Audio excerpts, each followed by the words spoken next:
Baik anak-anak, sudah terdengar suara ibu nak? Oke, mohon maaf sebelumnya ya, sedang ada sedikit lag, jadi ibu harap kalian tetap bersabar.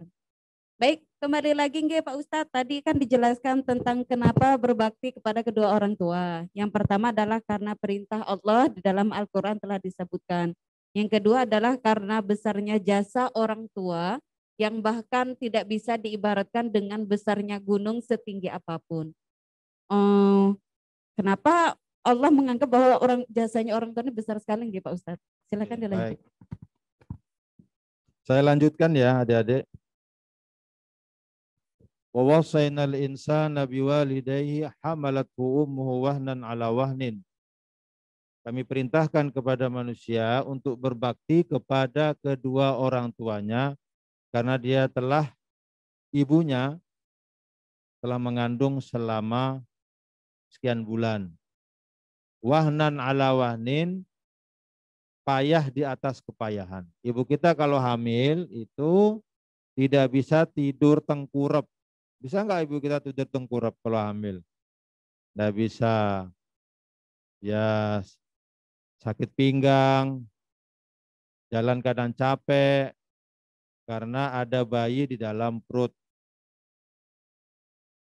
Makan tidak enak, kadang perutnya mual-mual selama sekian bulan. Makanya ada istilah surga di bawah telapak kaki ibu itu. Surga di bawah telapak kaki ibu, karena memang jasa ibu kita itu sangat luar biasa. Wa fisaluhu fi amain, dan menyapinya selama 2 tahun. Menyapi, apa itu menyapi adik-adik? Ada yang tahu arti menyapi? Setelah minum susu, ASI, air susu ibu, itu namanya menyapi. Biasanya menyapinya itu selama 2 tahun. Normalnya atau maksimalnya kita nyusu sama ibu berapa tahun adik-adik? 2 tahun. Haulaini kamilain liman arada ayyutim marrodo'ah. 2 tahun penuh, liman arada bagi siapa ayyutim marrodo'ah yang ingin menyempurnakan susuannya. Jadi susuan yang sempurna itu selama 2 tahun. Menyapihnya 2 tahun. Berarti berapa tahun? 4 tahun. Setelah itu baru dia bisa makan sendiri. Bayangkan, apalagi kita waktu nyusu. Adik-adik ingat waktu nyusu sama orang tuanya, sama ibunya? Enggak ingat ya. Waktu masih kecil. Ibu kita kesusahan kalau apa? Sudah mulai tumbuh gigi. Nah, itu berat itu. Gigi anak kecil itu mulai tumbuh umur berapa? Umumnya usia 6 bulan. 3 bulan karena sudah tumbuh. Maksimal itu sampai umur 3 tahun atau 3,5 tahun baru sempurna giginya.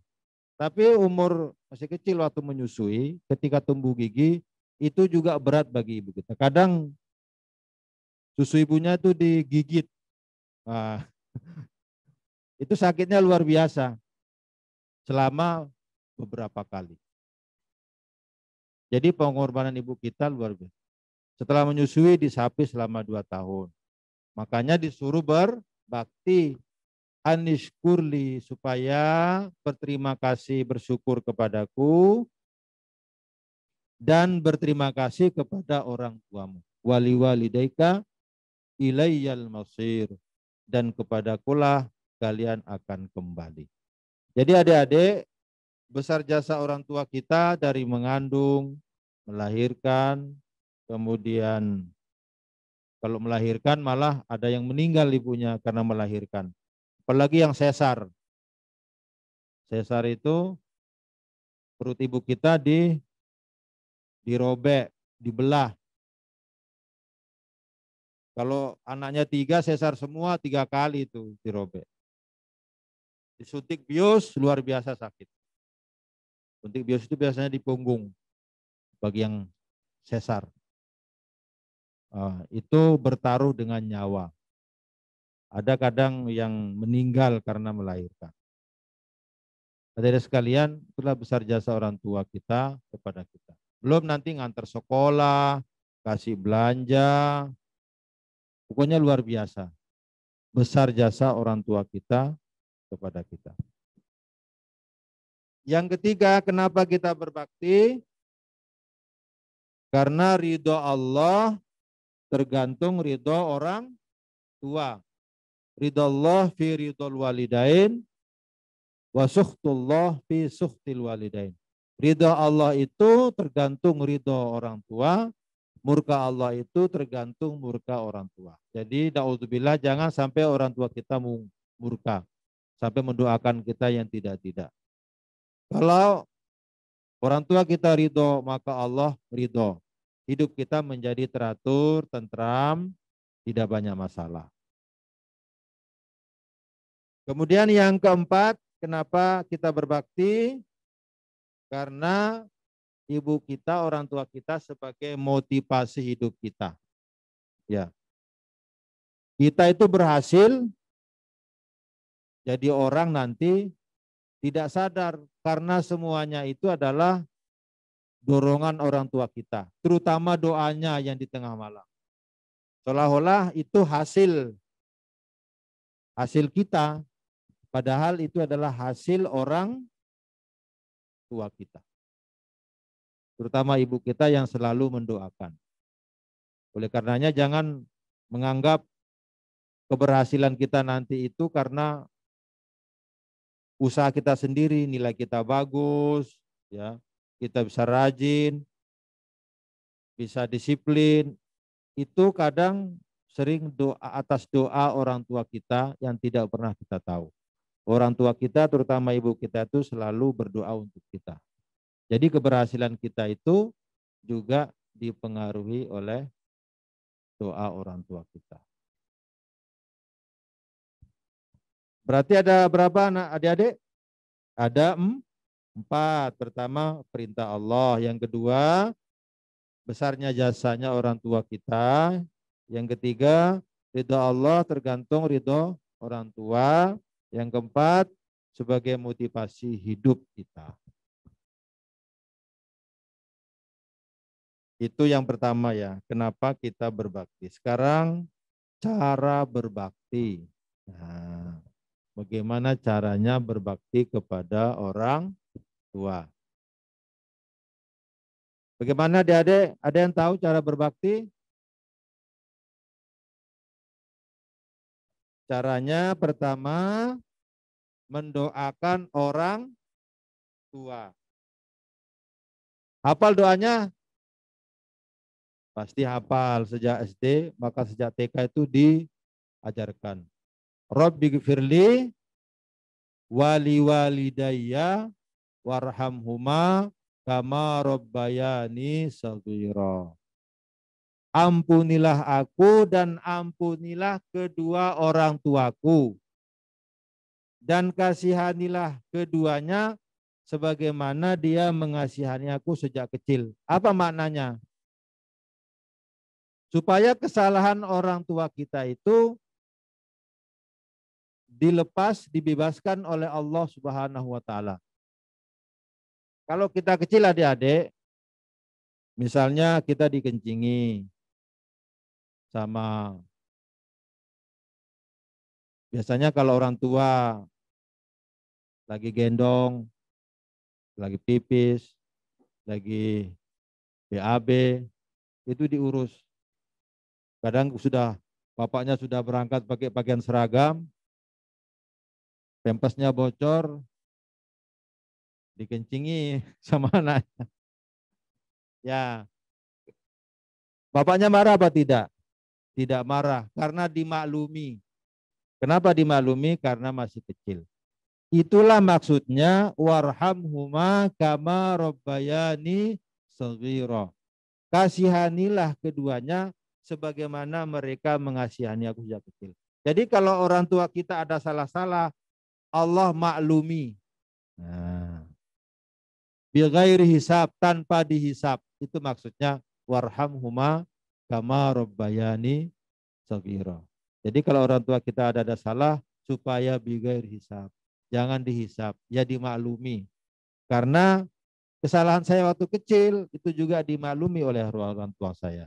Itu namanya warhamhuma kama rabbayani shaghira. Jadi sering-sering berdoa ya, terutama ya orang tuanya sudah meninggal. Itu pasti akan diterima oleh Allah Subhanahu wa taala kalau dia selalu mendoakan orang tuanya. Insya Allah sampai doa anak kepada orang tuanya. Yang kedua, menyebarkan ilmu yang bermanfaat. Jadi kalau adik-adik punya ilmu, ngajari misalnya adiknya, itu orang tuanya juga dapat pahala. Jadi ada seperti saya, ngajari adik-adik, orang tua saya dapat pahala. Kalau saya, ibu masih, bapak saya sudah meninggal. Nah, hari ini dia dapat transfer pahala. Karena saya ngajari atau memanfaatkan ilmu saya kepada adik-adik. Apalagi ngajari orang tua. Jadi menyebarkan ilmu yang bermanfaat, orang tua kita mendapat kebaikan. Jadi adik-adik, apa yang kita lakukan itu orang tua kita dapat. Makanya kalau kita selalu berbuat baik, orang tua kita juga dapat transfer pahala. Dia mendapatkan nilai dari pahala itu. Yang ketiga,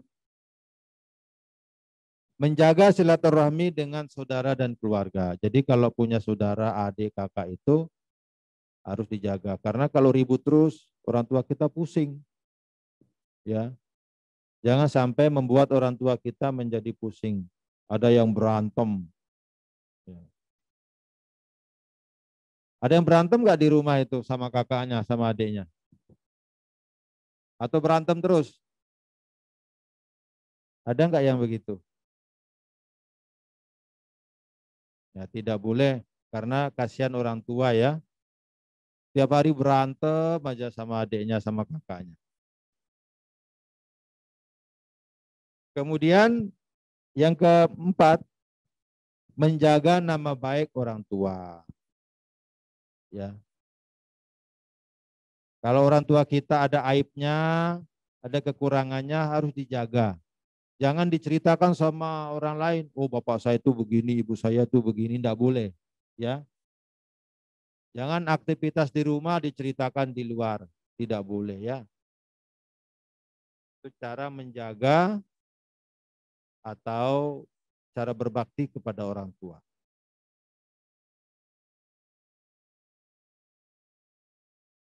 Jadi tidak boleh cerita aib isi keluarga kepada orang lain, kepada tetangga.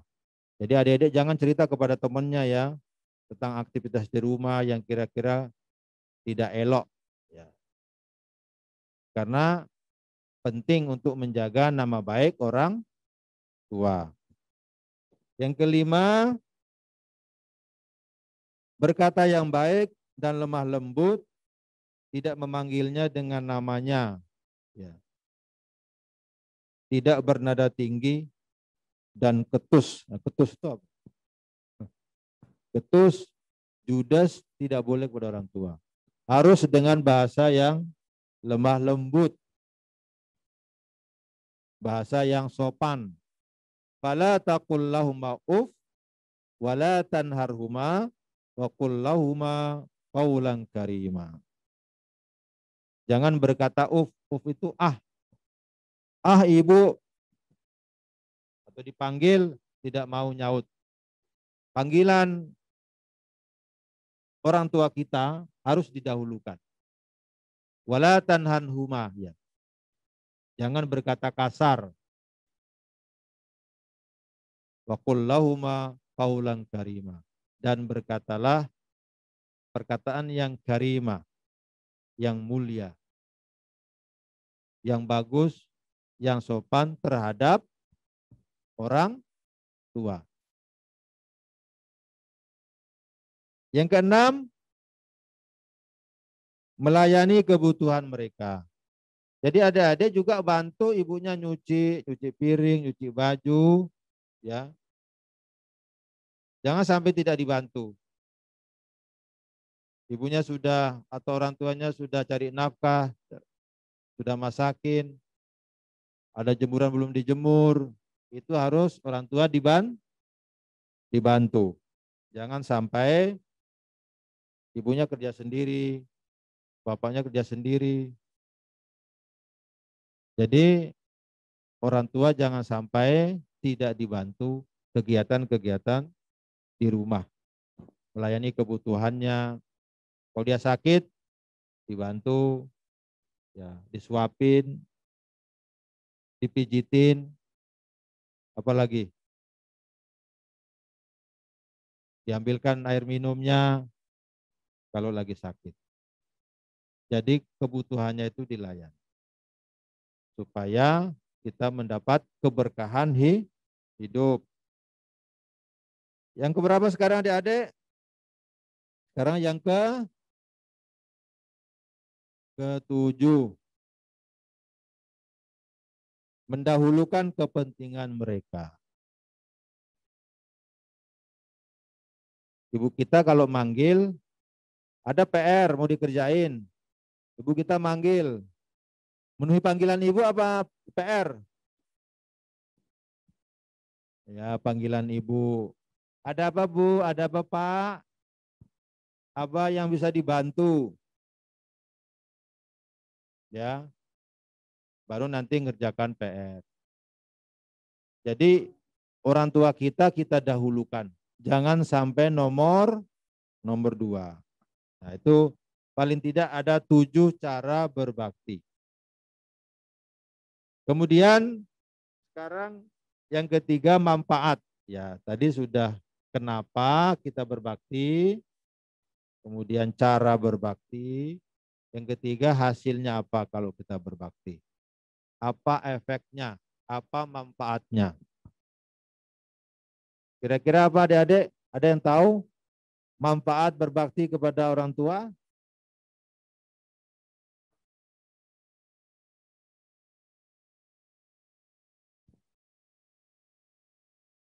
Ya, pertama mendapat keberkahan hidup.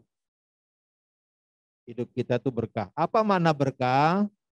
Al-barokah ziyadatul khair.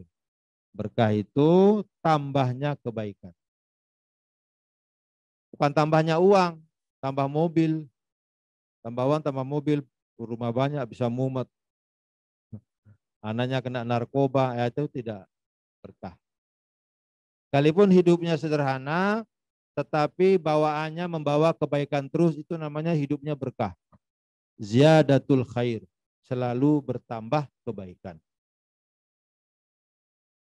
Yang kedua, pahalanya besar. Jadi kalau berbakti kepada orang tua, pahalanya besar. Karena kalau tidak berbakti kepada orang tua, dosanya besar. Jadi pahalanya besar. Yang ketiga, nilainya melebihi jihad fisabilillah. Oh. Jadi kalau kita membela agama Allah dengan berperang, itu pahalanya lebih besar berbakti kepada orang tua. Orang tua sakit misalnya, mau berangkat perang, ya urus dulu ibu, bapak yang sedang sakit. Penuhi kebutuhannya, karena nilainya itu melebihi dari jihad fisabilillah. Kemudian yang Yang keempat, amalan yang paling utama. Jadi Rasulullah pernah ditanya, amalan apa yang paling utama? Pertama, sholat 5 waktu. Kedua, berbakti kepada orang tua. Ketiga, jihad. Nah, jadi berbakti kepada orang tua itu adalah amalan utama. Yang keempat, mendapat kelima ya. Kelima, dapat keridhaan Allah. Kalau ridha Allah berarti masuk surga. Kalau semuanya Allah ridhoi, maka masuk surga, di dunia juga hidupnya menjadi tenang. Ya. Keenam, luasnya rezeki dan panjang umur. Orang yang berbakti kepada orang tua itu tidak akan kesulitan hidupnya. Sebaiknya kalau kita murka kepada orang tua, durhaka kepada orang tua, hidup kita menjadi sempit. Ya. Jadi berbakti kepada orang tua itu, hidup kita menjadi luas rezekinya, panjang umurnya. Saya rasa itu adik-adik ada 6 poin tentang manfaat ya. Jadi yang pertama itu apa adik-adik? Kenapa kita berbakti? Karena ini adalah perintah Allah. Yang kedua, besarnya jasa orang tua. Ketiga, ridho Allah. Tergantung ridho orang tua. Yang keempat, sebagai motivasi hidup. Caranya bagaimana? Mendoakan orang tua. Menyebarkan ilmu yang bermanfaat. Menjaga tali silaturahmi dengan saudara dan keluarga. Yang keempat, menjaga nama baik orang tua. 5, berkata yang baik dan lemah lembut, tidak memanggilnya dengan namanya, tidak bernada tinggi dan ketus. Ya. Namanya bapaknya Ahmad, Ahmad gitu gak boleh ya. Panggil namanya, panggil bapak atau abi. Yang keenam, melayani kebutuhan mereka. 7, mendahulukan kepentingan mereka. Sekarang manfaatnya apa? Tadi hidupnya berkah, pahala yang besar, nilainya melebihi pahala jihad fisabilillah. Amalan yang paling utama, dapat keridhaan Allah, yaitu masuk surga, luas rezeki dan panjang umur. Saya rasa itu ada 6 manfaat. Selebihnya nanti kita tanya jawab adik-adik ya. Kami silakan kepada host. Baik. Alhamdulillah sekali ya anak-anak, hari ini kita mempelajari tentang berbakti kepada kedua orang tua. Mungkin kita sering berpikir, untuk apa sih Allah memerintahkan kita berbakti? Gimana cara berbakti, untuk apa juga? Kadang orang tua itu tidak sejalan dengan kita. Misalkan nih, kamu masih ingin main game, tapi orang tua sudah nyuruh kita sholat misalkan. Nah seperti itu kan. Kenapa? Mungkin kamu berpikir, kenapa Allah memerintahkan kita harus berbakti? Alhamdulillah sudah dijawab oleh Ustadz kita. Nggih. Nah, baik anak-anak, kalau ada pertanyaan, mari kita buka forum diskusi kita. Silahkan bertanya bila ada yang tidak kalian pahami. Oke? Ada yang bertanya? Silahkan. Lalu kita akan sebutkan nama, setelah disebutkan nama baru hidupkan mikrofonnya. Seperti itu nak ya. Ayo. Ayo, kita aktif nak ya. Kalau aktif ingat ya. Ya bukan karena mengharapkan mendapatkan reward, tetapi juga karena aktif ini untuk menambah pengetahuan kita terhadap apa yang kita pelajari. Apa yang kita pelajari ini akan sangat bermanfaat kalau kita terapkan dalam keseharian kita nak ya. Sebagaimana tadi oleh Bapak narasumber, oke? Sudah ada yang bertanya? Oke, Muhammad Rafi dari kelas Angge. Baik, silakan. Dinyalakan mikrofonnya. Ya Bu, izin bertanya Ustadz, jika kita mengerjakan tugas sampai larut malam, tetapi orang tua kita melarang, sebaiknya kita bagaimana Ustadz? Pertanyaannya bagus sekali nak ya. Ini pertentangan ya, pertentangan antara mengerjakan tugas dengan berbakti kepada orang tua. Silakan Ustaz, mohon pencerahannya. Iya. Kok sampai larut malam mengerjakan tugas? Kenapa sampai larut malam mengerjakan tugas? Mungkin sulit sekali soal. Seperti soal matematika mungkin. Jadi nggak ketemu cara-caranya, ngerjain terus-terusan, akhirnya sampai malam. Oh iya. Ya kalau ibu kita melarang kita tergantung sekarang itu urgent apa tidak. Urgent itu apa? Penting ya. Bukan urgent ya. Kalau penting orang tua kita berikan pengertian secara halus ya, secara baik ya. Jangan ini mama ini bisanya ngelarang-ngelarang aja. Ini penting. Nah, kasih pengertian, Ma. Besok pagi saya soalnya mau nyerahkan PR. Kemarin tertunda karena kelupaan atau karena sakit kemarin atau waktu Bu Guru nerangkan lagi sakit perut. Jadi diberikan orang tuanya pengertian dengan baik ya. Kalau itu sangat penting. Tidak boleh orang tua dibentak sekalipun itu penting.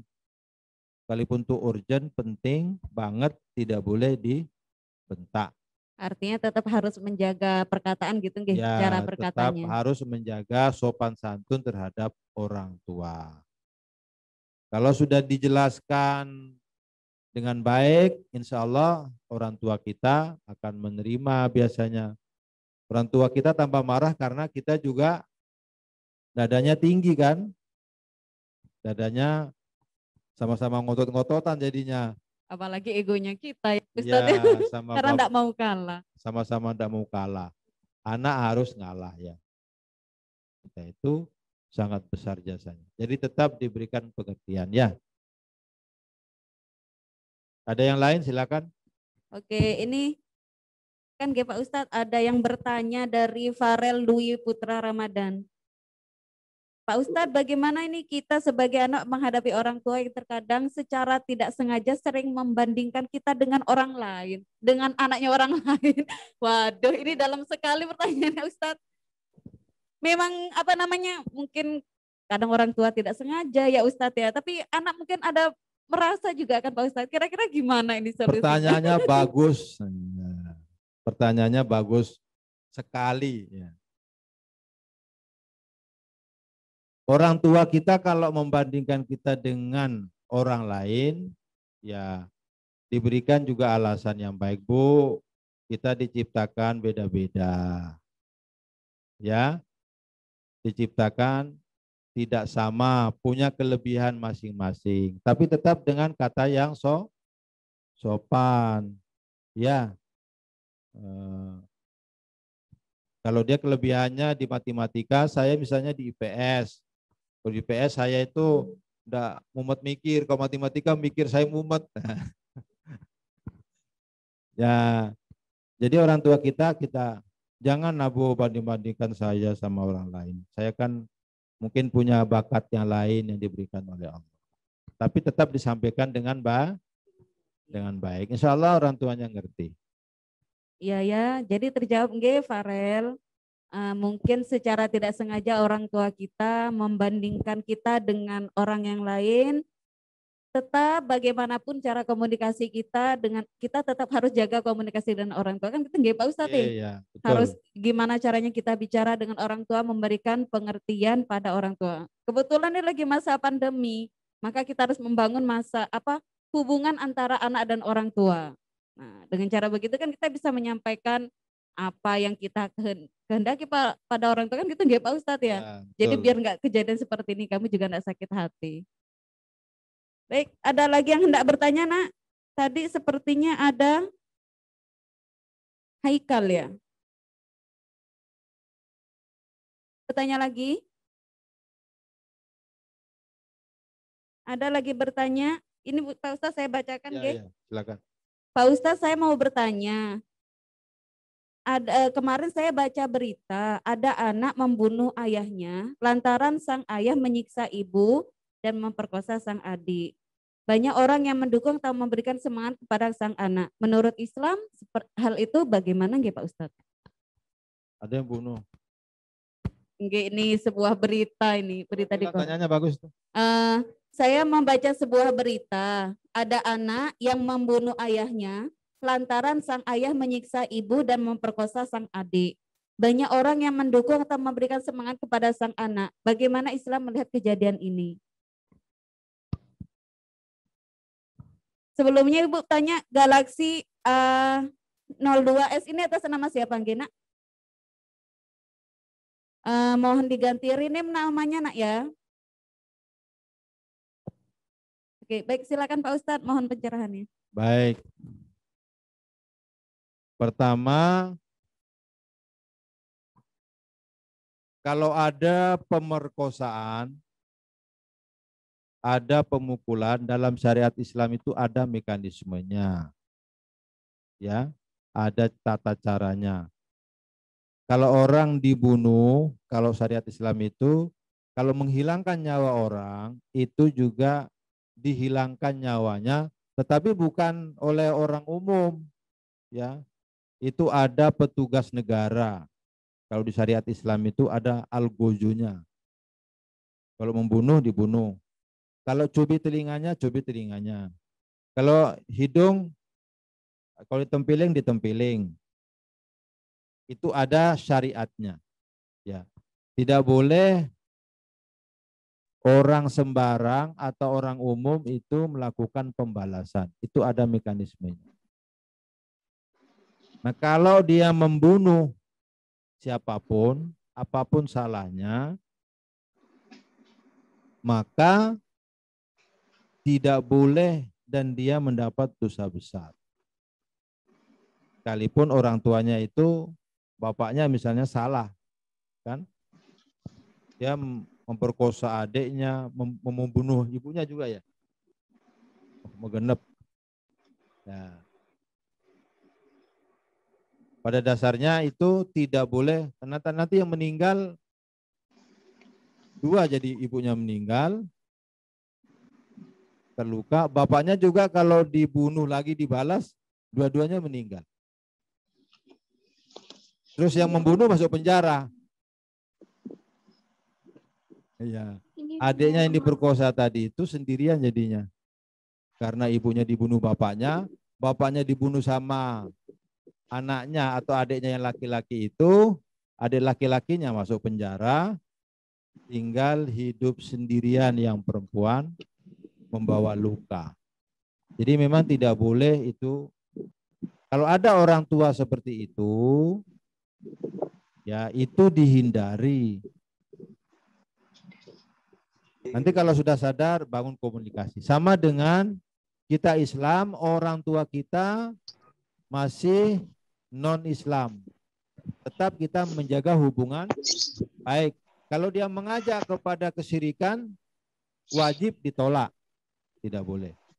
Kalau dia berbuat kemungkaran seperti itu, wajib diingatkan. Kalau tidak, orang lain suruh mengingatkan. Atau kalau tidak bisa semuanya, harus dihindari. Apakah kita pergi ke rumah paman, ke rumah, ya. Dan nanti kalau, nah ini juga masalah mau menikah ya. Ada orang tua yang tidak mau menikahkan anaknya karena sejak kecil memang nggak cocok sama bapaknya. Kadang ada anak perempuan tuh, biasanya anak perempuan cocok sama bapaknya, tapi kadang tidak cocok dengan bapak. Kalau bapaknya menolak, walinya wali hakim, nanti bapaknya laporkan ke pengadilan. Maksudnya itu ada masih mekanismenya, ada tata cara negara untuk mengurus orang-orang seperti itu. Jadi ada sekalian, anak yang tadi itu tidak boleh membalas kemudian membunuh. Ya. Kalau orang tua berbuat jahat begitu itu, ya itu harus dihindari. Nanti kalau di rumah itu sendiri, nanti kita sendiri juga yang dapat kena apa namanya, kena pukulan, kena omelan.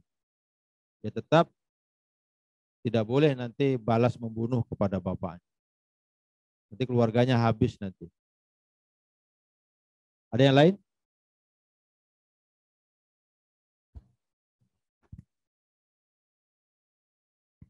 Baik, wah ini anak-anak ternyata bersemangat sekali loh Pak Ustadz. Banyak Ya, chat ya. yang masuk dan bertanya. Ada lagi yang bertanya, bagaimana caranya berbakti kepada orang tua yang sudah tiada? Itu kira-kira bagaimana nggih Pak Ustadz? Ya, Nggih? cara berbakti kepada orang tua itu selalu mendoakan setelah selesai sholat 5 waktu. Apa doanya tadi? Robbi gfirli wali walidayya warhamhuma kama rabbayani shaghira. Artinya kita tetap harus mendoakan gitu Pak Harus Ustadz tetap ya, meskipun mendoakan, orang tua kita sudah tiada. sudah Nggih. tiada. Sekalipun kuburannya juga tidak tahu, tetap didoakan orang tua kita, tetap jaga nama baiknya sekarang sudah meninggal. Ya, teman-teman bapak kita dulu, orang tua kita tetap dijaga, tetap membangun hubungan silaturahmi dengan bekas teman orang tua kita. Ya, jangan sampai putus dengan teman bapak kita atau ibu kita yang dulu. Ada lagi nih Pak Ustadz dari Davin Billy Yasaka. Saya mau bertanya, bagaimana batasan taat kepada orang tua yang tidak taat pada Allah? Nah, bagaimana nih Pak Ustadz? Ya, itu tadi namanya. Hubungan baik itu harus dijaga selama dia tidak menyuruh kepada kemusyrikan. Misalnya kita Islam, orang tua kita masih beragama lain. Kalau dia ngajak kita ke tempat ibadahnya, maka wajib tidak ikut, wajib ditolak. Ya, kalau dia beragama lain.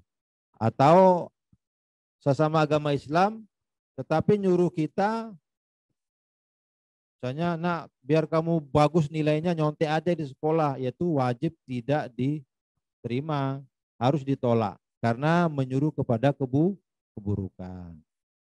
Ya, kalau disuruh begitu diam aja, tapi jangan dilakukan. Wah, mama ini ngajari yang nggak benar, ya sudah diam aja, tapi jangan nyontek. Jadi hubungan baik dengan orang tua masih bagus. Baik anak-anak yang mau bertanya, raise hand kalian nak ya. Pakai video nak ya, biar kita jangan pakai chat saja, kalau bisa pakai video biar ibu bisa melihat wajah kalian yang bersemangat dalam mempelajari Gema Ramadan kita hari ini, tema kita hari ini. Ayo yang mau silahkan raise hand kalian. Raise hand. Oke, Muhammad nomor Abiu, Muhammad Abiu. Silahkan Muhammad Abiu hidupkan mikrofon kalian. Yang lain mohon dimatikan mikrofonnya nak ya. Abiu, Muhammad Abiu silahkan di Abeldo, Muhammad Abeldo. Silahkan aktifkan mikrofonmu nak. Oke.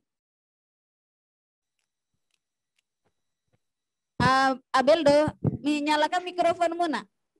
Ya Bu. Oke, Sudah, Bu. Abeldo silahkan tanyakan kepada Bapak Ustadz kita. Apa yang hendak kamu tanyakan nak? Assalamualaikum warahmatullahi wabarakatuh. Yang pertama Pak Ustadz, saya mau bertanya.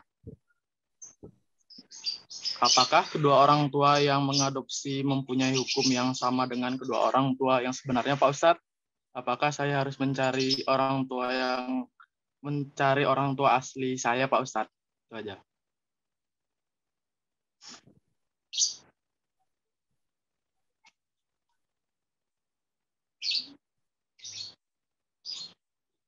Oh iya. Sudah Pak Ustadz. Bagus sekali pertanyaannya nak ya. Jadi misalkan kita ini adalah anak adopsi nih Pak Ustadz. Apakah orang tua adopsi kita ini memiliki hak yang sama seperti orang tua kandung? Artinya apa kita harus berbakti pada kedua orang tua yang adopsi ini? Dan apakah kita ini harus mencari orang tua kandung kita Pak Ustadz? Karena kan tadi dibilang bahwa kita harus menjaga tali silaturahmi. Itu adalah cara berbakti. Silakan Pak Ustadz. Ya, tadi apakah harus mencari orang tua kandung? Ya, tetap itu diusahakan. Ya. Kalau meninggal, di mana meninggalnya, di mana kuburannya. Ya, itu yang pertama. Yang kedua, kalau masalah hak, itu hak anak angkat itu tidak sama secara syariat Islam maksudnya, tidak sama dengan bapak kandung. Misalnya kalau anak angkat itu perempuan, bapak angkatnya tidak bisa menikahkan nanti, tidak boleh jadi wali ya, harus dicari bapaknya. Itu misalnya. Kemudian waris, dia tidak sama anak angkat sama bapak asli dalam hal waris. Kalau bapak angkat paling nanti ngasih hibah saja. Hibah itu tidak sampai lebih dari 3/4, ya, tidak lebih dari 1/3. Itu secara syariat agama. Tapi kalau misalnya ada orang dapat waris dari anak angkatnya, mungkin itu sudah diproses hukum. Ya, ada namanya pengangkatan anak di pengadilan. Itu harus diputuskan dulu pengangkatan anak. Karena akte kelahirannya itu atas nama bapak angkatnya, ibu angkatnya. Nanti akte kelahirannya, kakaknya itu nama bapak angkatnya semua. Sehingga ada alasan dia nanti dapat waris. Tapi melalui proses pengangkatan anak dulu. Ya, ada prosesnya. Jadi cari dulu pertama orang tua, kalau sudah meninggal di mana kuburannya, ya. Apakah sama haknya? Ya, secara hukum dasar Islam itu tidak sama bapak asli sama bapak angkat. Ya. Kecuali kalau di Indonesia itu sudah ada aturannya ya. Seperti yang saya jelaskan, harus melalui proses-proses hukum yang sudah ditentukan oleh negara. Bapak angkat, anak angkat bisa dapat itu kayak anak asli, tapi melalui proses-proses tadi itu. Ya. Baik, subhanallah, ini pertanyaannya bagus sekali, nggih. Meskipun itu artinya ada beberapa hak orang tua yang tidak dimiliki orang tua adopsi, kan gitu nggih Pak Ustadz ya? Seperti hak wali tidak dimiliki oleh orang tua adopsi. Jadi tetap kita harus mencari orang tua kandung kita agar kita bisa menjaga tali silaturahmi karena itu adalah perintahnya Allah. Tapi tetap kan Pak Ustadz ya, kalau apakah pada orang tua adopsi itu kita boleh bersikap kasar ataukah kita tetap harus menjaga sopan santun, Oh ya, melayani kalau mereka? masalah berbakti kepada bapak angkat, orang tua itu ya, itu hampir sama dengan orang tua asli.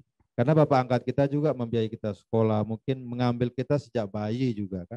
Juga menyayangi Ya, kita kan gitu menyayangi nggih Pak kita. Ustadz. Ya. Oh, ya. Tetapi memang yang lebih utama dan lebih mulia itu memang bapak atau orang tua asli. Ya, alhamdulillah sekali. Ya Allah subhanallah Ustadz, di sini banyak sekali chatnya anak-anak yang ingin bertanya. Mereka semangat sekali ini Pak Ustadz terhadap berbakti pada orang tua. Mungkin mereka juga berharap bisa semaksimal mungkin berbakti pada orang tua. Tapi karena kita dibatasi waktu anak-anak, mohon maaf untuk chat selanjutnya belum bisa kita bacakan. Mungkin di lain kesempatan akan kita beri kesempatan lagi, kalian bisa bertanya lagi kepada Pak Ustadz di lain kesempatan. Baik Pak Ustadz, silakan berikan penutupnya sekalian salam pada anak-anak. Oke, terima kasih anak sekalian. Mudah-mudahan apa saya sampaikan ini bermanfaat untuk anak sekalian dan kita semua. Saya selaku narasumber menyampaikan mohon maaf yang sebesar-besarnya apabila ada kata maupun sikap yang tidak berkenan di hati adik sekalian. Wabillahi taufiq wal hidayah. Wassalamualaikum warahmatullahi wabarakatuh. Waalaikumsalam warahmatullahi wabarakatuh. Baik, anak-anak sekalian, kita telah menyelesaikan sesi 1. Alhamdulillah, Ibu senang sekali kalian interaktif, kalian banyak bertanya, dan diskusi kita, kegiatan kita, Gema Ramadan kita kali ini menjadi sangat aktif. Bagus sekali pertanyaan-pertanyaannya ya nak ya. Kita akan memasuki untuk tema yang kedua, yaitu serba-serbi Ramadan menurut Tarji. Untuk tema kedua ini akan diarahkan oleh Bapak Ustadz Dr. Handes Haji Jawasokan. Kepada beliau, kepada Pak Ustadz, waktu dan tempat kami persilahkan. Mohon, Assalamualaikum Pak Ustadz. Silahkan mic-nya nggih Pak Ustadz. Mic-nya. Oh, nggih. Ya, waalaikumsalam warahmatullahi wabarakatuh. Baik Pak Ustadz.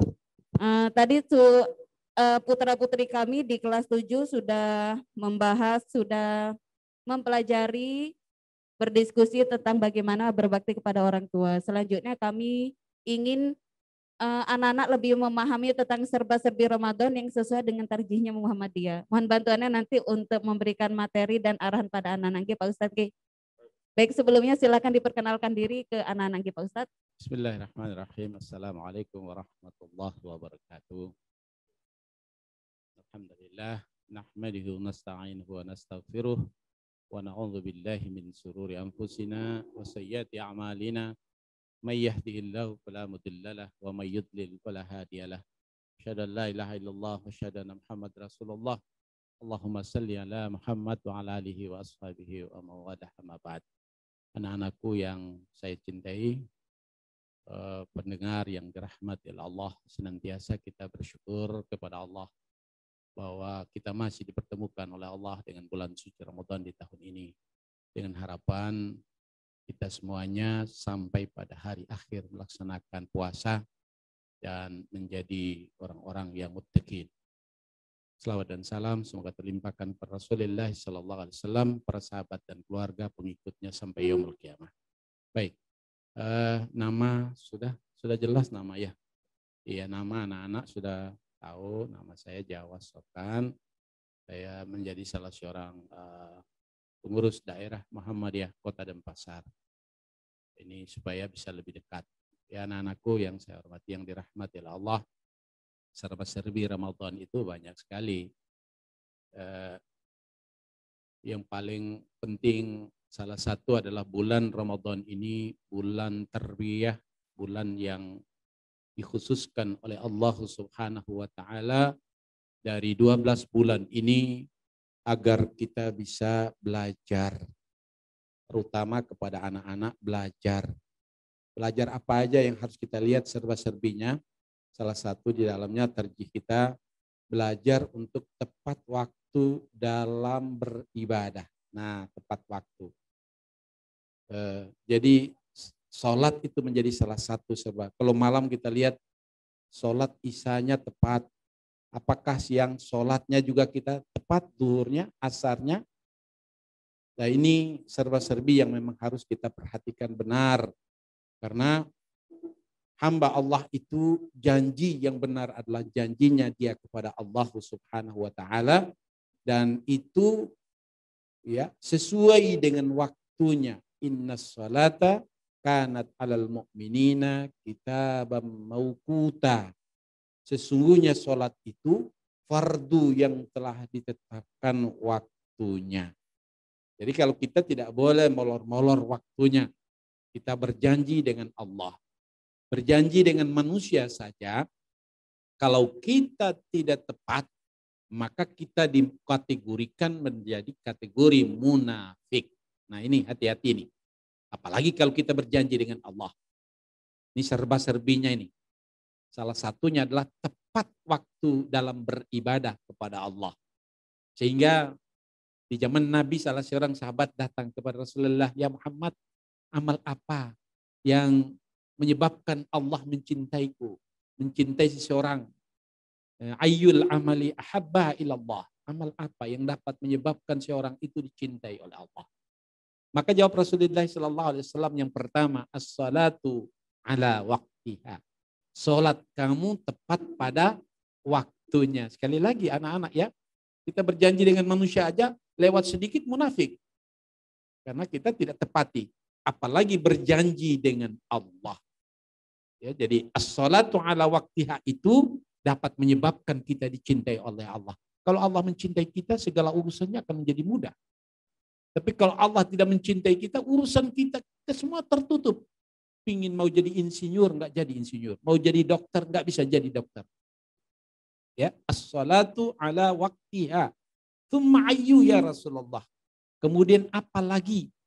Maka kata Rasulullah SAW, birrul walidaini. Berbuat baik kepada kedua orang tuamu. Oh, subhanallah, luar biasa itu. Iya. Mengapa kamu harus berbuat baik?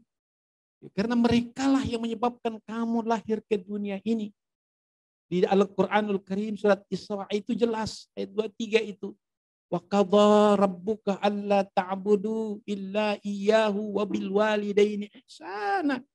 Imma yablughanna indakal kibara ahaduhuma aw kilahuma fala taqul lahumā uff wa la tanharhuma wa qul lahumā qawlan karīmā. Masya Allah, bagus sekali itu. Jadi Allah memerintahkan agar menyembah hanya kepada Allah, berbuat baik kepada kedua orang tua. Ketika mereka mencapai usia lanjut, maka pergauli mereka dengan baik dan berkata kepada mereka dengan perkataan-perkataan yang baik. Jangan kamu berkata terhadap mereka. Kalau anak-anak sekarang, ya Allah, dekat-dekat aja dipanggil oleh orang tuanya, dia melirik pun enggak. Nah, ini kan bahaya. Jadi yang kedua, setelah selesai, tsumma ayyu Rasulullah birrul walidaini, berbuat baik kepada kedua orang tua. Yang ketiga adalah al-jihadu fi sabilillah. Orang-orang belajar, anak-anak belajar ini juga berjihad di jalan Allah. Anak-anak yang sekarang sedang menempuh ilmu, mencari ilmu ini juga berjihad di jalan Allah. Ya, tentunya kalau berjihad berarti harus ada kesungguhan. Karena ilmu yang diperoleh itu tanpa melalui kesungguhan tidak akan bisa diperoleh dengan baik. Zaman sekarang ini, ya, kalau kita mendengar banyak sekali memiliki gelar, tapi apakah manfaat daripada gelar yang diberikannya itu? Karena tidak dibarengi dengan apa yang disebut dengan kesungguhan untuk memperoleh. Sekedar untuk gelar, ya, itu tidak memberikan arti. Karena yang terpenting adalah ilmunya itu bermanfaat atau tidak. Maka saya berharap anak-anak itu belajar dengan sungguh-sungguh. Cari ilmu itu ilal mahdi ilal lahdi, dari buayan ibu sampai ke liang lahat. Jadi jangan sampai berhenti. Kalau ada keinginan, terbuka kesempatan, terus mencari, jangan sampai berhenti. Jadi serba-serbi yang pertama adalah kita dianjurkan mengerjakan sholat. Karena di sini anak-anak masih dalam bentuk latihan. Karena mulai dari kecil sudah terbiasa, insya Allah akan terbawa sampai ke besar. Senang suka datang ke masjid tepat waktu. Suka beribadah tepat waktu. Ini serba-serbi juga. Ini latihan yang betul-betul panjang untuk kita di dalam bulan suci Ramadan ini. Mari mengambil ini latihan. Orang-orang yang sekarang banyak taat itu dari awalnya juga adalah mereka disiplin dalam ketaatannya kepada Allah Subhanahu wa taala. Anak-anak sekalian yang saya cintai, yang dirahmati oleh Allah Subhanahu wa taala, ini salah satu serba-serbinya. Jadi saya hanya pegang yang paling pertama itu, ya, bersungguh-sungguh kamu. Sungguh-sungguh itu menjadi penentu. Ikhtiarnya seorang hamba Allah itu menjadi penentu qadarullah. Jatuhnya ketetapan Allah. Jadi jangan sampai tidak ada. Dan pada kesempatan ini saya juga ingin menyampaikan bagaimana ketika salah seorang sahabat Nabi, yaitu Muaz bin Jabal, ahli fikih, ahli syariah. Beliau juga wafat dalam usia muda, 36 tahun, kembali kepada Allah akibat penyakit tun pada saat itu. Ketika beliau melakukan safar, maka Rasulullah SAW memberikan nasihat yang sangat penting untuk direnungkan dan diperhatikan. Yang pertama adalah untuk anak-anakku sekalian ini, yang pertama, ya, jangan engkau menyekutukan Allah. Ini penting.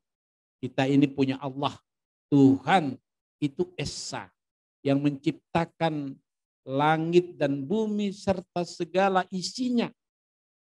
Dan cara untuk memahami Allah itu adalah memperhatikan hasil ciptaannya. Dan tidak melihat wujud atau bentuknya Allah. Tafakkarun bihalqillah wala tafakkarun bidzatillah. Jadi anak-anak itu kalau nanti lihat bagaimana langit itu tinggi, siapa yang membuatnya, lautan itu begitu luasnya, siapa penciptanya, lihat danau, kemudian lihat gunung-gunung, itu adalah hasil ciptaan Allah Subhanahu wa taala. Yang kedua yang dinasihati oleh Rasulullah kepada Muaz bin Jabal adalah jangan engkau mendurhakai kedua orang tua. Kalau zaman sekarang anak-anak yang mendurhakai orang tua itu luar biasa banyaknya. Ini penting ini karena Ini kita hidup di zaman modern, orang bergantung kepada apa yang disebut teknologi. Teknologi sekarang HP yang ada di tangan itu lebih utama daripada menghargai orang tua, menghargai orang lain. Maka hati-hati ya. Jangan kamu mendurhakai kedua orang tua. Karena orang tua itulah yang dapat menyebabkan kamu lahir ke dunia ini. Kemudian yang ketiga, ini yang penting. Jangan sekali-kali kamu meninggalkan sholat. Karena ketahui bahwa ketika orang sengaja meninggalkan sholatnya, maka pada saat itu dia telah melepaskan dirinya dari pertolongan Allah. Nah, jadi anak-anak begitu. Kalau pingin supaya diri anak-anak itu ditolong oleh Allah Subhanahu wa Ta'ala, maka dekatkan dirimu kepada Allah, terutama mengambil kesempatan melatih diri di dalam bulan suci Ramadan ini. Jangan sampai puasa terus sholat duhurnya lewat waktu, sholat asarnya lewat waktu, terawihnya ogah-ogahan, jangan seperti itu. Karena itu apa yang disampaikan Rasulullah SAW, ketika seorang sengaja meninggalkan sholatnya, maka pada saat itu dia telah melepaskan dirinya dari pertolongan Allah Subhanahu wa Ta'ala.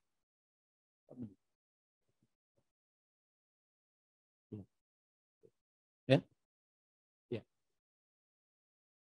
Dan berikut yang terakhir adalah ini nasihat yang harus diperhatikan. Ini penting ini. Jauhi khamar. Jauhi khamar. Khamar itu apa? Minuman keras. Orang sekarang ini akibat dari pergaulan orang itu bisa rusak.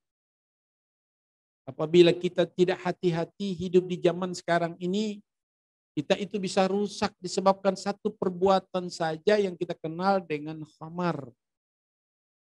Pada saat kita masukkan khamar itu tidak, para ulama menyatakan bukan berarti karena banyaknya, tapi sedikit, walaupun sedikit itu nilainya menjadi haram. Maka jangan coba-coba masuk ke dalam wilayah itu.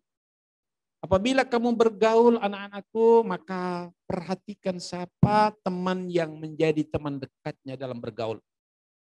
Dan teman dekat yang baik adalah teman dekat yang selalu mengajaknya kepada kebaikan. Mengajaknya kepada jalan Allah. Itu teman yang baik. Sehingga hati-hati dalam memilih teman. Jangan sampai teman yang dipilih adalah teman yang menjerumuskan. Ternyata umurnya anak-anak ini adalah labil dan sangat riskan apabila ketika salah menentukan teman pun itu dapat menjerumuskan. Karena bisa saja menyebabkan bisa masuk dalam wilayah-wilayah lain seperti tadi khamar. Sekarang lagi yang kita kenal dengan narkoba, pergaulan bebas. Maka tentunya nasihat Rasulullah SAW kepada Muadz bin Jabal ini adalah nasihat yang sangat penting, yang untuk sebentar anak-anak harus ingat kembali. Pertama, jangan menyekutukan Allah. Yang kedua, berbuat baik kepada kedua orang tua. Jangan durhaka kepada kedua orang tua. Yang ketiga, jangan tinggalkan sholat. Dan yang keempat adalah jauhi khamar. Jauhi minuman-minuman keras. Kalau zaman sekarang bukan minuman keras saja. Orang sekarang itu kemana apabila teman yang salah menyodorkan sesuatu yang tidak dirasakan. Yang sampai itu tipuan ternyata sudah terjerumus di dalam suatu perjalanan yang salah. Oleh sebab itu serba-serbi dalam bulan Ramadan ini sebetulnya banyak sekali yang harus anak-anak perhatikan benar. Karena bulan yang dijadikan oleh Allah Subhanahu wa Ta'ala untuk kita melatih diri. Satu bulan khusus yang diambil oleh Allah. Di dalamnya itu ada petunjuk-petunjuk, karena petunjuk itu yang baik adalah petunjuk Al-Quranul Karim dan petunjuknya Rasulullah Sallallahu Alaihi Wasallam. Anak-anak yang saya cintai, yang dirahmati oleh Allah Subhanahu Wa Taala, akan bisa menjadi interaktif di antara kita pada pagi hari ini. Maka kami cukupkan di sini, lebih baik kita melalui interaktif pertanyaan saja. Terima kasih. Hadanallahu iyyakum ajmain. Wassalamualaikum warahmatullahi wabarakatuh.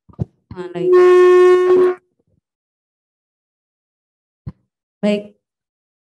Alhamdulillah, kita sudah mendapatkan sedikit arahan terkait tentang serba-serbi di bulan Ramadan. Yang intinya adalah bahwa kita harus meningkatkan amal ibadah kita di bulan Ramadan ini, termasuk melatih segala keibadah kita kan gitu nggih Pak Ustadz, seperti sholat tepat waktu, lalu berbakti kepada orang tua, apalagi sekarang di zaman yang pandemi seperti ini. Nah ya, kita ini bergabung bertemu orang tua mungkin 24 jam. Nah ini juga termasuk dalam, apalagi di bulan Ramadan kita menahan lapar, mungkin kita sedikit emosi, tapi tetap seperti nasihat Rasul kepada sahabat itu bahwa kita tidak boleh mendurhakai orang tua kita. Tadi juga di dalam materi berbakti kepada orang tua, Pak Ustadz sempat disebutkan juga tentang amalan yang tepat waktu dalam beribadah, birrul walidain dan jihad fisabilillah. Artinya benar-benar berbakti kepada orang tua itu penting sekali nggih Pak Ustadz nggih. Nggih, baik anak-anak, mari kita diskusi lebih banyak berdiskusi sehingga banyak kesempatan bagi kalian untuk bertanya dan mendapatkan pencerahan tentang serba-serbi di bulan Ramadan. Misalkan, Pak Ustadz kalau di bulan Ramadan ini saya marah-marah enggak jelas enggak apa-apakah atau bagaimana nggih. Silakan, ayo tidak perlu malu bertanya seperti tadi, silakan aktif ya. Jangan lupa raise hand terlebih dahulu. Angkat tangan kalian. Bila sudah dipersilahkan baru hidupkan mikrofonnya ya. Karena agar suaranya tidak mengganggu dalam proses rekaman ini. Ada yang mau bertanya? Muhammad Ibnu. Muhammad Ibnu silahkan. Nomor kelas A nggih. Absen nomor 24. Ibnu, hadap kamera nak ya. Ibnu Caganteng. Mikrofonnya dinyalakan dan kameranya perlihatkan ke wajahmu nak. Ibu mau lihat anak ganteng ibu. Lah. Kameranya kemana itu nak? Wajahnya mana nak? Geser lagi dikit. Geser. Geser nganan apa ngiri itu ya? Nganan dikit lagi. Ayo. Muhammad Ibnu, silahkan nyalakan mikrofonmu nak. Oh gitu, oh raise hand-nya salah mungkin.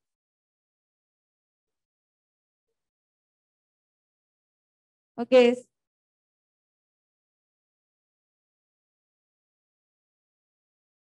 Ini Muhammad Raffi, kelas A nggih? Kelas 1. Ini siswa kita sekarang kelas 1 nggih Pak Ustadz. Kelas 7. Masih anak-anak dari SD menaik ke SMP masih kecil dan mereka mungkin ya kalau kita berikan pencerahan kan lebih baik, jadi karakter mereka jadi bisa terbentuk dengan baik. Nggih. Baik, silakan Muhammad Raffi nggih? Muhammad Raffi. Hidupkan mikrofonnya. Ucapkan salam terlebih dahulu nak ya. Assalamualaikum warahmatullahi wabarakatuh. Waalaikumsalam warahmatullahi wabarakatuh. Izin bertanya Ustadz, saya ingin bertanya mengenai mudik. Mudik ini sebenarnya kan tujuannya untuk silaturahmi dan saling memaafkan antara kita dengan orang tua dan saudara-saudara. Apakah mudik itu termasuk ke dalam jihad Ustadz? Dan apakah pahalanya besar? Mohon penjelasannya Ustadz. Wassalamualaikum sekali nak ya. Mungkin tidak terpikirkan oleh kami. Gimana Pak Ustadz, apakah mudik ini termasuk jihad? Karena tujuannya mudik adalah mempererat tali silaturahmi. Baik anakku ya sayang ya. Masya Allah. Ya Mas Amar ya, Muhammad Raffi. Apakah mudik itu termasuk jihad? Masya Allah. Yang pertama, memang di dalam Islam kita dianjurkan untuk membangun hubungan silaturahim, berkasih sayang. Orang yang suka membangun silaturahim itu dia akan berkasih sayang. Tapi dalam situasi seperti ini, kita dianjurkan untuk menahan diri karena ada hal-hal yang bisa dapat membahayakan kita, terutama melakukan mudik. Maka melalui pemerintah kita, walaupun itu ada nilainya, tapi kita disuruh untuk sementara bertahan diri di rumah, tidak melakukan mudik. Apakah itu termasuk jihad? Jihad itu jahadah, artinya bersungguh-sungguh. Artinya kemudian kita bersungguh-sungguh untuk melakukan mudik, tidak, kita akan melanggar aturan yang telah ditetapkan oleh pemerintah. Jadi gitu nak ya, pingin untuk berbagi, pingin untuk berkasih sayang, tapi ada hal yang merintangi kita untuk tidak boleh melakukan hal itu. Maka kita melakukan hal itu, madaratnya lebih besar daripada maslahannya. Kebaikannya, kejelekannya, manfaatnya itu lebih kecil. Walaupun kita berkeinginan besar untuk melakukan hal itu. Ya Mas ya. Nah, Sudah jelas, Mas?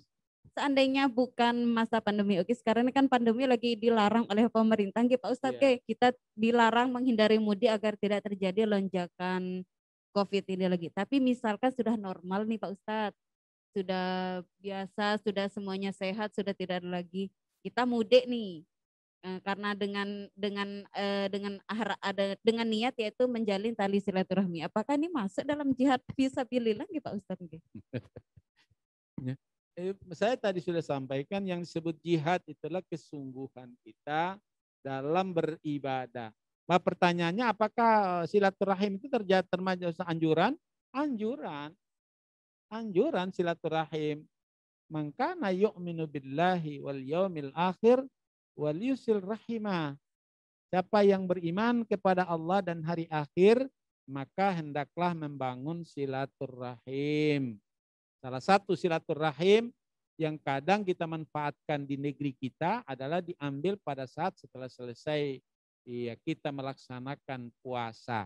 Untuk mendatangi sana saudara kita, mungkin ada di kampung untuk, wah ya Allah ini sudah lama sekali nggak ketemu, baru datang. Nah di situ timbul kasih sayang di antara kita. Jadi itu. Jadi kalau bicara itu anjuran, maka di situ ada kesungguhan. Saya mau pulang, tapi yang dipikirkan adalah ada uang apa Anda? Nah itu masalahnya. Ada THR atau enggak? Ada THR atau enggak, itu yang dipikirkan. Nah, ya. Artinya niat ya Pak Ustadz ya? Niatnya ada, tapi kan harus didukung dengan yang lainnya. Innamal a'malu binniyat. Iya, baik ya. Oke, begitu nggih, Nak Muhammad Rafi, sudah dapat jawabannya, Nak? Rafi, sudah dapat jawabannya nggih? Silakan mikrofonnya dinyalakan.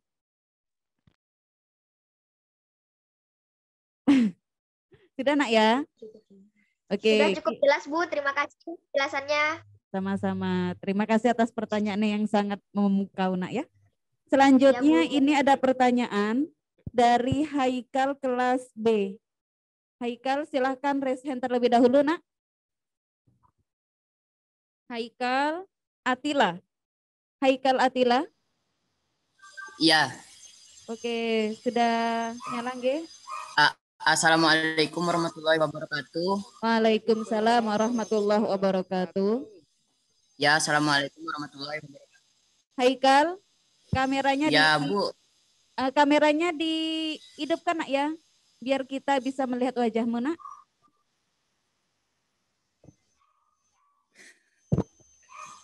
Oke. Ya. Tunggu sebentar ya. Haikal Atila. Yang lain mohon dinonaktifkan dulu mikrofonnya. Hanya Haikal yang menyalakan. Haikal di sini sudah ada di chat, tetapi silakan disampaikan langsung oleh Pak Ustadz Gena pertanyaanmu. Ya, assalamualaikum warahmatullahi wabarakatuh. Pak Ustadz, jadi di sini saya ingin bertanya. Haikal, wajahnya ditampakkan sayang. Nah, wajahnya lihat kamera. Geser lagi dikit. Geser layarnya lagi dikit. Loh, kameranya nyalain, Nak. Kameranya nyalakan.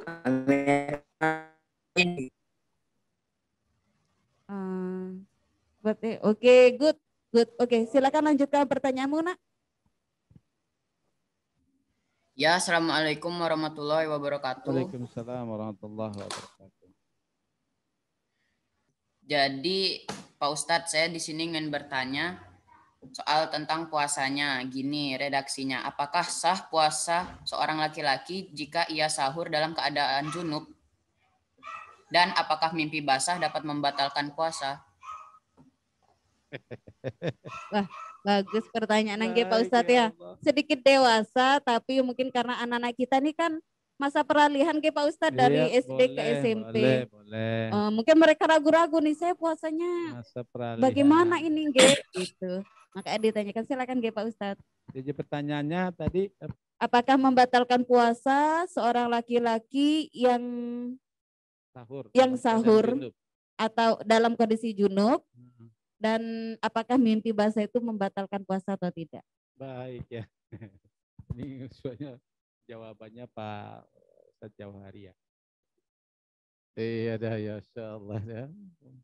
Jadi nak begini ya, di puasa itu kan ada 3 yang harus dijaga.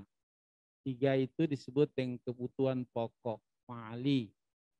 Kebutuhan pokok itu adalah makan, minum, dan tidak boleh berhubungan.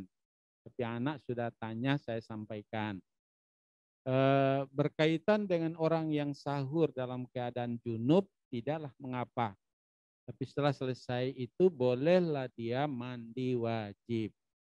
Kalau memang waktunya tidak mencukupi. Kalau waktu masih mencukupi, mandilah terlebih dahulu, kemudian mengerjakan melakukan sahur. Tapi kalau waktunya tidak mencukupi, maka mandilah terlebih dahulu. Sudah jelas. Yang kedua, apakah orang yang junub itu membatalkan? Tadi sudah sampaikan. Kebutuhan fa'ali itu ada 3, makan, minum, dan berhubungan. Karena kalau berhubungan berarti dia dalam keadaan junub. Kalau dalam keadaan junub berarti dia dapat membatalkan puasa. Sudah jelas ya nak? Kalau mimpi basah bagaimana Pak Ustadz? Itu udah mimpi basah, artinya keluarnya sesuatu ya dari diantara 2 yang tadi itu. Ya, termasuk itu mimpi basah. Ya, mimpi basah pada siang hari. Ini pun terjadi ikhtilaf.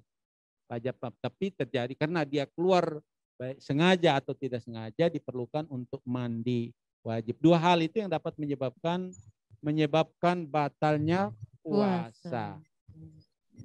Nah, jadi sesuatu yang keluar sengaja atau tidak dalam bentuk seperti itu dapat membatalkan puasa. Orang muntah sengaja itu juga batal ya. Ya, kalau wanita haid batal puasa. Ya, jadi gitu. Jadi mimpi basah pada saat tidur itu masih ada 2. Tapi yang paling pertama karena itu ya sesuatu yang tadi tidak sengaja, tetapi dia keluar sendiri waktu mimpi, ada yang menyatakan bahwa itu membatalkan puasa. Ya, yang kedua adalah ini anak umurnya masih SMP ya. Oh, SMP. Jadi ada yang menyatakan mandi wajib dan langsung melanjutkan puasanya. Ya, jadi ini ada 2 pandangan. Silakan anak-anak, tapi yang jelas bahwa itu dapat membatalkan puasa. Baik, berarti itu Haikal, kalau dalam kondisi junub, sahur, puasanya masih tetap sah Pak Ustadz ya, tapi harus segera langsung mandi ya, gitu kalau waktunya mencukupi. Kalau tidak mencukupi ya habis selesai sahur dilanjutkan dengan mandi. Meskipun sudah lewat adzan subuh misalkan gitu Iya. Oke, baik. Seperti itu Ya. Haikal? Ya. Sudah paham nak ya? Paham. Oke, paham. Bagus sekali. Selanjutnya pertanyaan terima kasih, Bu. Sama-sama nak. Pertanyaan selanjutnya dari Abeldo Putra Afrenda. Abeldo, kita silakan raise hand terlebih dahulu nak ya. Ya Bu. Oke. Assalamualaikum Pak Ustadz. Tunggu sebentar nak. Waalaikumsalam warahmatullahi wabarakatuh. Oke, good. Saya mau bertanya Pak sebelumnya. Tolong Siapakah mikrofonnya golongan orang yang tidak boleh berpuasa? videonya Siapakah nyalakan. orang yang tidak boleh berpuasa di saat... Sudah Bu? Lanjut. Muhammad Abel. Siapakah golongan orang yang tidak boleh berpuasa pada bulan Ramadan dan menggantikannya di luar bulan Ramadan? Sudah Pak, terima kasih. Silakan nyalakan kamera. Oke, good. Siapakah orang-orang yang tidak apa? Gimana? Tidak boleh berpuasa di bulan Ramadan dan menggantikannya di luar bulan Ramadan, Pak Ustaz. Baik, itu jadi sudah jelas di Quran surat Al-Baqarah ayat 184. Itu Allah memberitahukan dengan jelas itu. Iya ma'dudah wa man kana minkum maridan aw ala safarin fa'iddatun min ayyamin ukhar.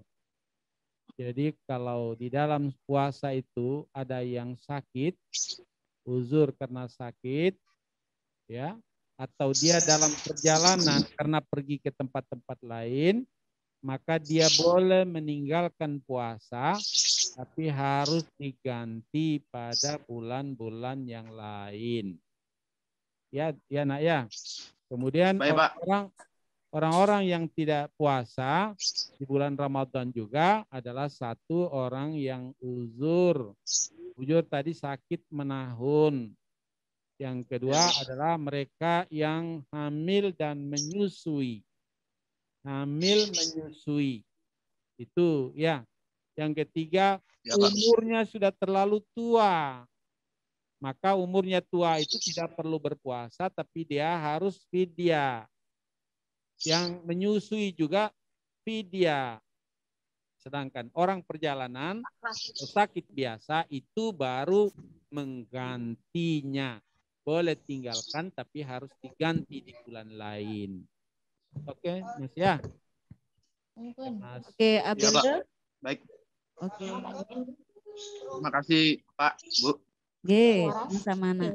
Lalu gimana Pak Ustadz ini kan karena saat ini pemerintah sedang menggalakkan program vaksin nih. Ya. Kita yang berpuasa lalu mendapatkan jadwal vaksin, apakah boleh kita membatalkan puasa kita?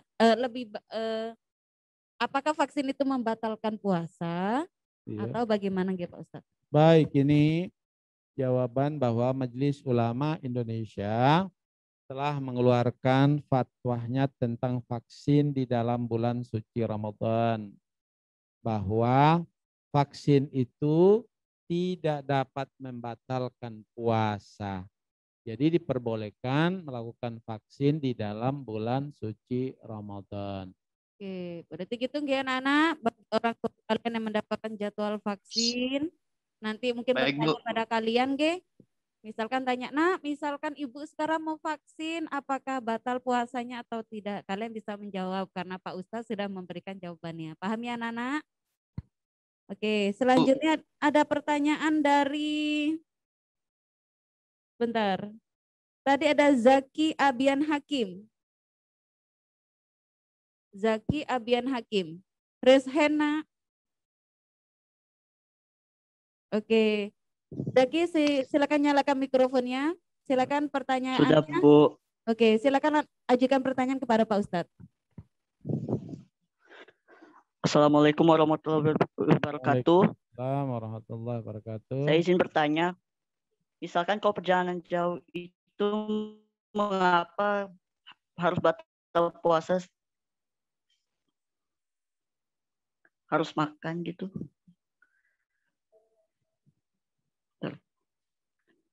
Apakah mungkin maksudnya Zaki begini Pak Ustadz, mengapa kalau perjalanan jauh itu kita apa harus makan? Kalau gimana? Jauh,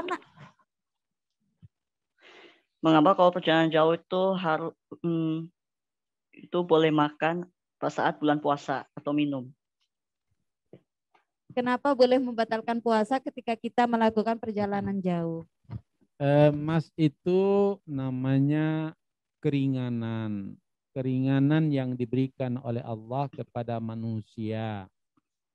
Kalau pas kamu jalan jauh, fisikmu lelah, nanti bisa dapat menyebabkan kamu tidak sempurna dalam beribadah puasa. Maka kalau kamu merasa tidak sanggup, tidak kuat, sebaiknya kamu makan saja. Ya Mas ya. Jadi, tapi ingat yang kamu makan setelah selesai, kamu catat harus kamu ganti di bulan lain. Tidak boleh. Karena kamu itu punya utang gitu. Ya, ya Mas. Baik Pak Ustadz. Baik Pak Ustadz. Oke, sudah mendapatkan arahan kena ya. Jadi itu merupakan rukhsah atau keringanan yang diberikan Allah kepada kita. Kita nggak Ustaz Ge? Iya. Oke, ini ada juga yang bertanya nih Pak Ustadz, namanya Aditya. Aditya, kelas B nomor 28. Aditya? Ini yang perempuannya belum ada ini. Yuk. Iya, ini yang perempuannya mana nih kok pada diem aja? Apa enggak ada yang mau ditanyakan misalkan, Pak Ustadz kalau saya headnya mau deket-deket maghrib, puasa saya terhitung hutang atau tidak? Misalkan, kan bisa begitu nak? Oke Aditya, silakan raise hand nak. Aditya dari kelas B.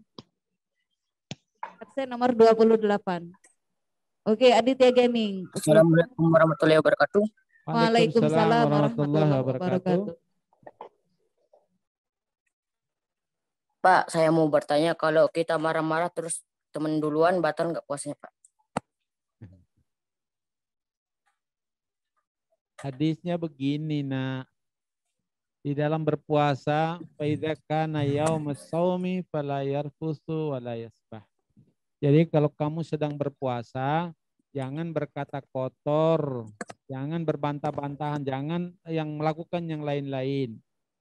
Tidak membatalkan puasa, tetapi kata Nabi, kamu hanya dapat pahala lapar dan dahaga saja. Illal atas, illal ju'ul atas. Jadi kalau orang marah-marah, kemudian orang berbantah-bantahan di dalam Ramadan, maka dia tidak dapat puasanya. Dia hanya mendapat lapar dan dahaga saja. Ya Mas ya.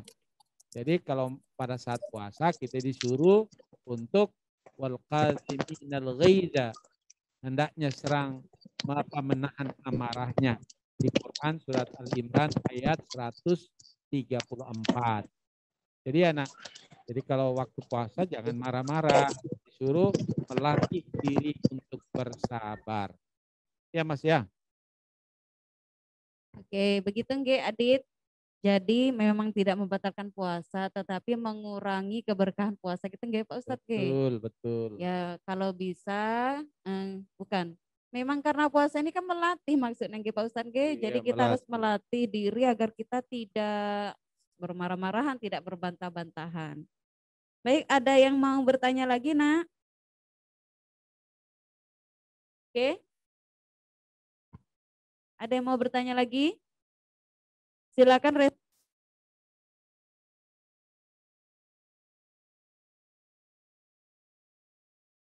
Oke. C.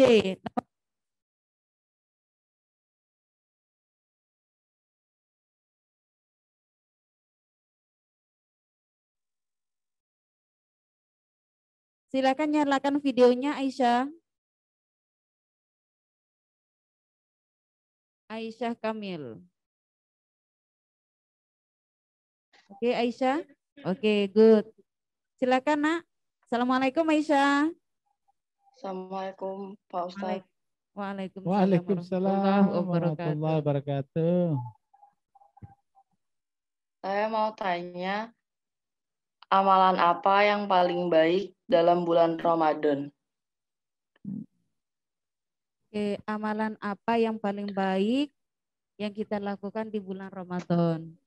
Oke, silakan Pak Ustadz. Iya, di bulan Ramadan ini sebetulnya ya nak, ya di bulan Ramadan ini sebetulnya banyak sekali amal-amalan yang bagus untuk kita amalkan.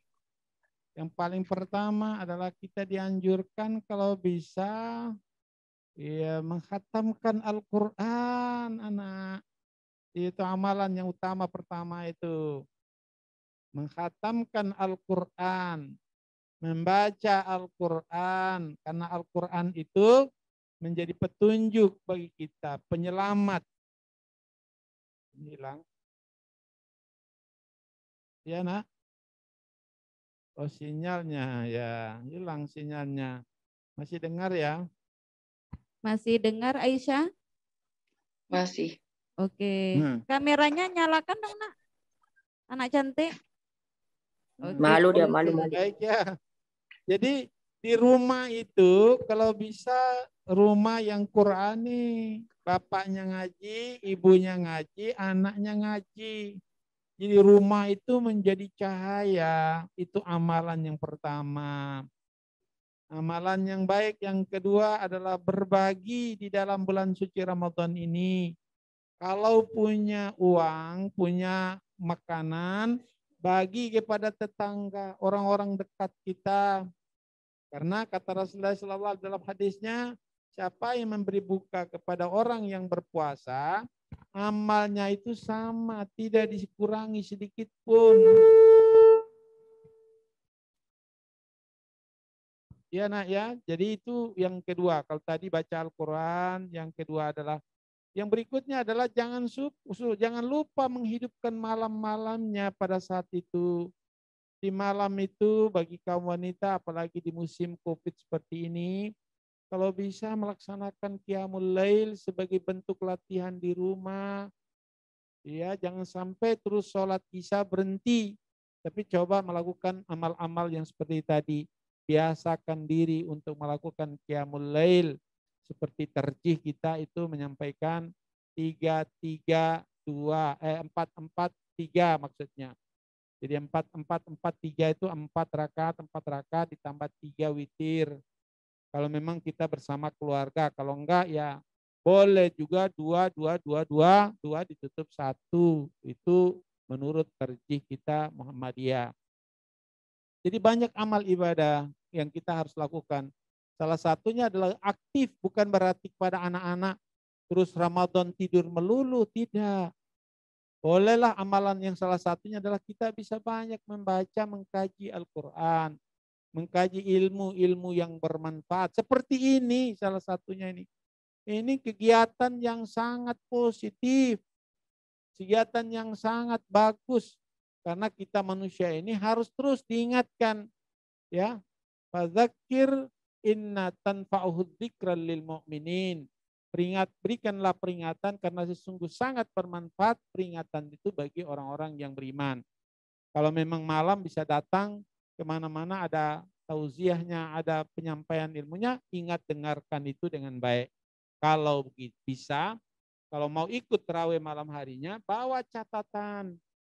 Catatan khusus di sana, dengarkan ustadznya ngomong apa, dicatat itu. Ya, jadi banyak amalan ya, amalan yang harus dilaksanakan di dalam bulan suci Ramadan. Juga salah satunya adalah anak-anak dianjurkan kalau orang-orang dewasa itu disuruh membaca doa pagi dan petang yang kita biasa dibaca ya, yang sering dibaca oleh orang-orang dewasa. Tapi kalau anak-anak sekarang itu lebih baik tadi mengisi kehidupan ini lebih banyak belajar Al-Quran dan belajar ilmu-ilmu yang berkaitan dengan Islam. Oke, lanjut. Baik. Oke, bagus sekali pertanyaannya. Sudah jelas, Aisyah, bahwa banyak sekali amal ibadah yang bisa kita lakukan di bulan Ramadan ini yang nilainya berlipat ganda, terutama menghidupkan malam-malam Ramadan. Gitu, Oke, baik. Ini ada pertanyaan lagi Pak Ustadz dari Arya. Saya bacakan chatnya, nggih. Ya, dia chat. Arya, bisa ditampilkan? Oke, langsung nggih. Saya mau bertanya nih Pak Ustadz. Surga itu kan ada di telapak kaki ibu. Lalu misal jika ibu sudah tidak ada, apakah surganya bisa diganti sama telapak kaki Bapak? Mohon penjelasan nih Pak Ustadz. Pintar sekali tanyanya ini. Mungkin anak-anak nih, kenapa harus ibu? Mungkin pertanyaan begitu. Ibu itu adalah tempat tumpuan kasih sayang. Bapak adalah tempat kehormatan. Adanya ibu itu biasanya lebih banyak anak mengadu kepada ibu, menyampaikan keluhan-keluhannya. Bapak itu tempat bagaimana kehormatannya untuk menjaga keluarga. Sekarang biasanya hadisnya adalah al-jannatu tahta aqdamil ummaha. Jadi surga itu berada di bawah telapak kaki ibu. Maksudnya adalah kita selama hidup ini, ya, yang paling pertama kita harus berbaik adalah kepada ibu. Karena ibu itu dia sangat susah pada saat mulai mengandungnya sampai melahirkan, menyuapi dan membesarkan. Maka di situ hadisnya itu menyampaikan itu berada di ibu tidak pernah menyakiti anaknya. Walaupun dia sakit tapi tidak pernah menyakiti anaknya. Itu ibu. Karena penuh kasih sayang, Allah kasih di sebuah tempat namanya rahim. Rahim itu artinya kasih sayang. Sehingga di situ seorang datang kepada Rasulullah Sallallahu Alaihi Wasallam, siapa yang pertama aku berbaik? Maka Nabi menjawab, ibumu. Qala ummuka. Kemudian dijawab lagi, siapa lagi? Qala summaman. Qala ummuka. Qala summaman. Baru yang ketiga adalah qala abuka. Yang ketiga baru berbaik kepada bapakmu. Artinya di sini kalau ibu sudah tidak ada, maka tetap itu bapak itu menjadi tempat tumpuan kita menghormatinya. Jadi bapak, ibu baru yang terakhir bapak.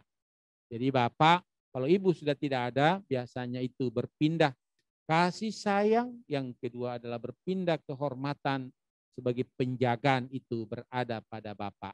Sementara kalau bapak sudah tidak ada, maka kasih sayang itu kembali kepada ibu dan juga penghormatan itu kembali kepada ibu. Ya nak, jadi itu yang harus diperhatikan benar dalam kehidupan kita ini. Anak-anak masih kelas 1. Saya tadi pikir udah kelas 3 ini. Iya. Iya. Baik. Hari ini jadwalnya kelas 7 Pak Ustadz. Kita sudah 3 hari melaksanakan 3 Gema hari. Ramadan. Iya. Dari hari Kamis kelas 9, kelas 3, lalu Baik. kemarin kelas 8, kelas 2, dan sekarang kelas 7. Iya, kegiatan yang sangat positif. Karena inilah salah satu bentuk dakwah. Jadi tidak hanya, tapi ini dakwah biar sampai. Jangan sampai program ini berhenti. Dan ini kan termasuk amalan juga Pak Ustadz. Amalan yang bagus. Ini amalan yang bagus di bulan Ramadan. Ada pertanyaan lagi. Ada lagi yang bertanya.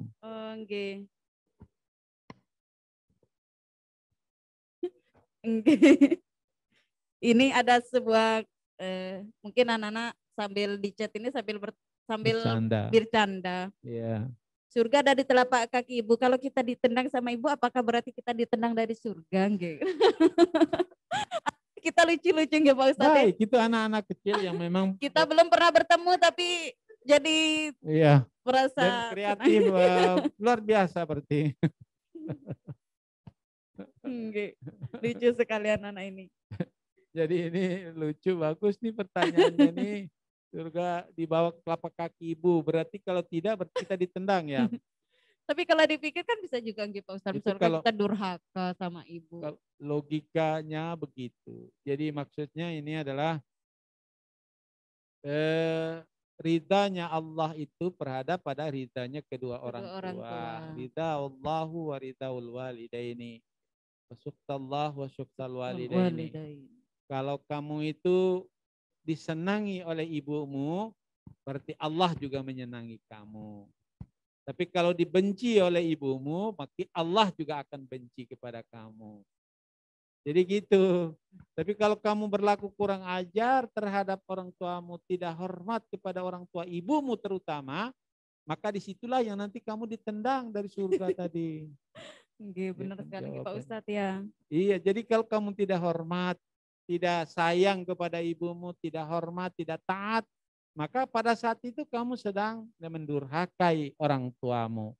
Maka dengan sendirinya tadi pertanyaan ini bagus sekali. Ini logika berpikir juga benar nih. Karena berada di telapak kaki ibu, kalau tidak ditendang ya. Baguslah pertanyaannya, nah ini bagus. Ini artinya ini logika berpikirnya bagus. Jadi bukan berarti makna hakikinya seperti itu, tapi majaz ya. Makna hakikinya bukan, makna majaz itu, tapi hakikinya bukan begitu.